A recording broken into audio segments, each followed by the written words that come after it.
یہ سچی کہانی ایک ایسے شخص کی ہے جو ملحد تھا۔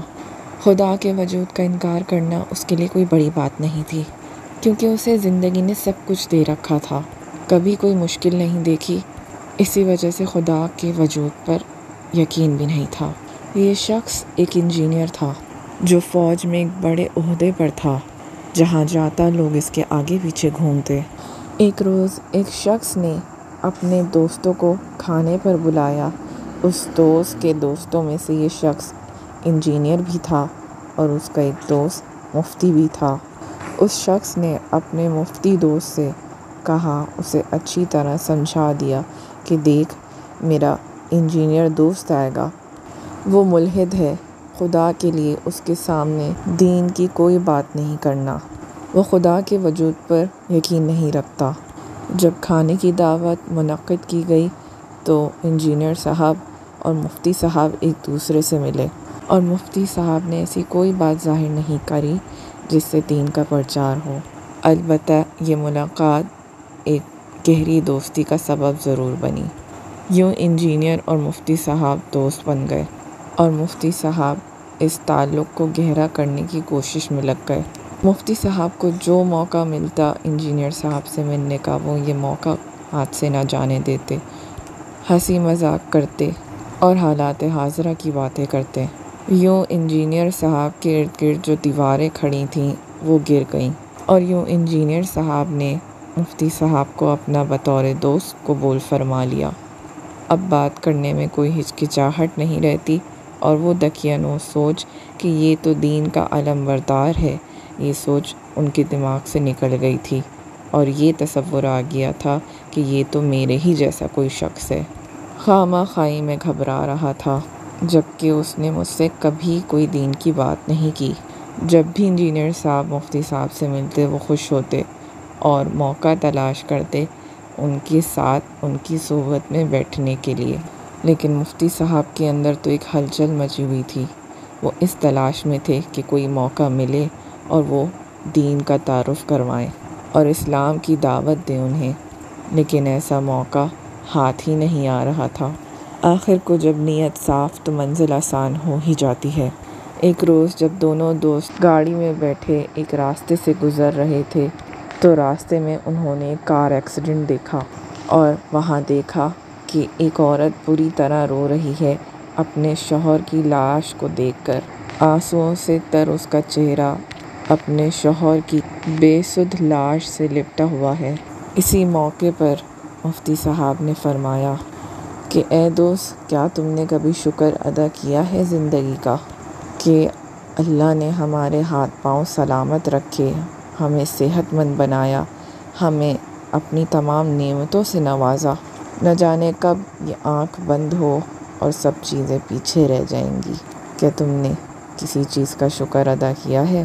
انجینئر کے ماتھے پہ بل سے آئے، لیکن اس نے مسکرا کر اس بات کو ٹالا کہ شکر کس بات کا کروں، وہ جس کو میں نے اپنی محنت سے کمایا ہے، اپنا ہی شکر کروں۔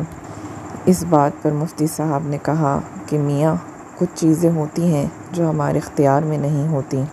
گاڑی کا اسٹیئرنگ وہیل آج ہمارے ہاتھ میں ضرور ہے، لیکن اس گاڑی کو صحیح چلائے رکھنے والا ابھی اوپر ہے، جس نے ہمیں مہلت دی ہوئی ہے۔ انجینئر نے کہا کہ کن باتوں میں پڑ گئے آپ، چھوڑیں کوئی اور بات کرتے ہیں، ورنہ میری اور آپ کی بحث شروع ہو جائے گی۔ مفتی صاحب نے کہا کہ میاں، شکر ادا کر لو اس سے پہلے وقت نکل جائے، اور دیر نہیں کہ اللہ تمہیں اس بات کا احساس جلد کروا دے۔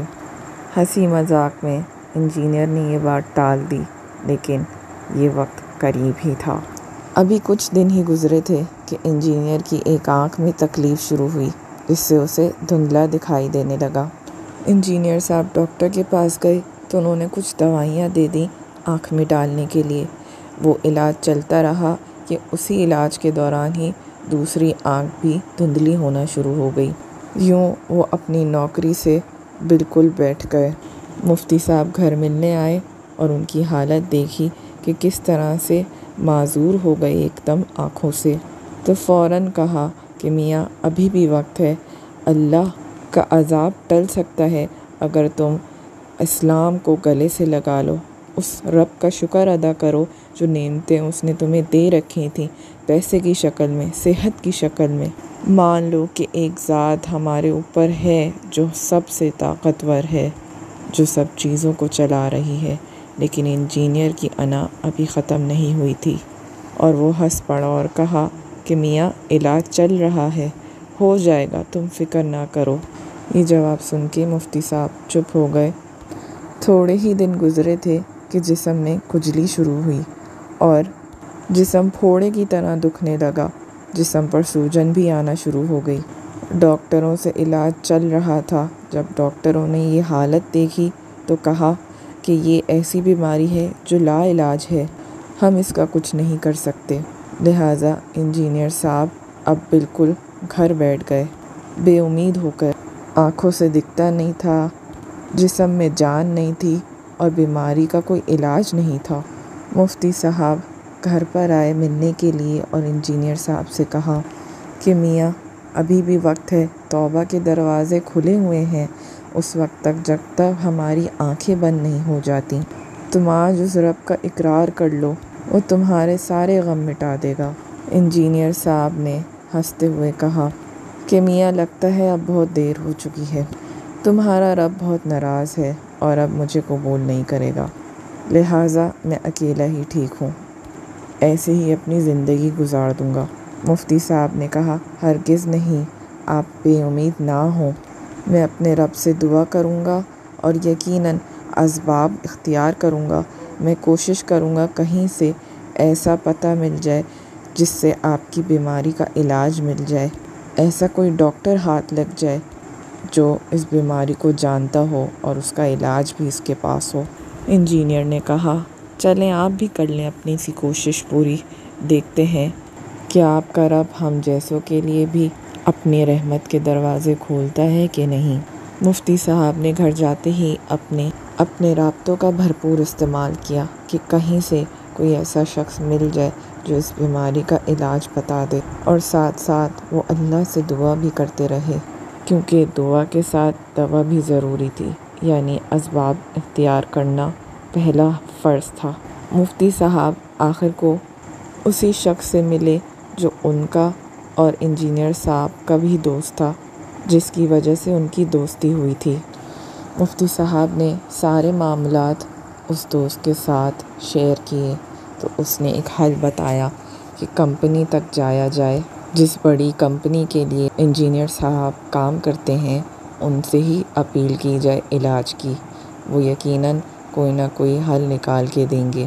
لہٰذا مفتی صاحب کمپنی کے پاس پہنچے، پہلے لیٹر لکھا، لیٹر کا جواب موصول ہوا تو پھر ایک ملاقات ہوئی جس میں انہوں نے ساری ڈیٹیلز شیئر کریں کمپنی سے اور چاہا کہ مہنگے سے مہنگا علاج بھی ہو تو کمپنی سپورٹ کرے تاکہ ان کے اہم امپلائی کا علاج ہو سکے۔ آخرکار کمپنی نے ایک ایسے ڈاکٹر کا رابطہ دیا جو امریکہ میں ہوتے تھے، جن کی بیوی کو یہی بیماری ہوئی تھی۔ اس ڈاکٹر نے مفتی صاحب سے رابطہ کیا اور کہا کہ اس علاج کے لیے امریکہ آنا پڑے گا اور اس کا علاج بہت مہنگا ہے، ساتھ میں رہائش کے بھی اخراجات ہوں گے، کیا آپ اس کو افورڈ کر سکتے ہیں؟ مفتی صاحب نے حامی بھری کہ یقیناً یہ اخراجات کمپنی والے اٹھائیں گے، تو لہٰذا جلد سے جلد پیپر ورک شروع کیا جائے تاکہ علاج شروع ہو سکے۔ یوں انجینئر صاحب کے جانے کی تیاریاں شروع ہو گئیں۔ امریکہ جانے سے پہلے مفتی صاحب سے انجینئر صاحب ملے۔ مفتی صاحب نے کہا کہ اگر آپ کا علاج ہو گیا اور آپ ٹھیک ہو کر آ گئے تو آپ میری بات مانیں گے؟ انجینئر صاحب نے سر ہاں میں ہلایا تو مفتی صاحب نے کہا بس پھر وعدہ کر لیں کہ واپس آ کر آپ مجھ سے قرآن بھی سیکھیں گے اور ہم نماز ساتھ بھی ادا کریں گے۔ اس پر وہ کوئی جواب دیے بغیر اپنے بھائی کے ہمراہ امریکہ کے سفر پر نکل جاتے ہیں۔ امریکہ میں انجینئر صاحب کا علاج ہوتا ہے۔ تقریباً 8 مہینے کے بعد وہ واپس پاکستان تشریف لاتے ہیں۔ مفتی صاحب ہر وقت ان سے رابطے میں رہتے ہیں اور جب ایئرپورٹ پہ ان کی ملاقات ہوتی ہے تو وہ دیکھ کے دنگ رہ جاتے ہیں۔ انجینئر صاحب حشاش بشاش ہو کر آئے ہوتے ہیں، اپنے پیروں سے چل کر ان کو سلام کرتے ہیں۔ مفتی صاحب مل کر ان کو گلے لگاتے ہیں اور ان کی خیر خیریت پوچھتے ہیں، ان کا سفر کا حال معلوم کرنا چاہتے ہیں۔ انجینئر صاحب ان سے کہتے ہیں، یہ ساری باتیں تو ہوتی رہیں گی، لیکن پہلے ہم نماز ساتھ میں ادا کرتے ہیں۔ یہ سن کر مفتی صاحب کی آنکھوں میں آنسو آ جاتے ہیں اور وہ اپنے مسلمان بھائی کو سینے سے لگا لیتے ہیں ایک بار پھر سے۔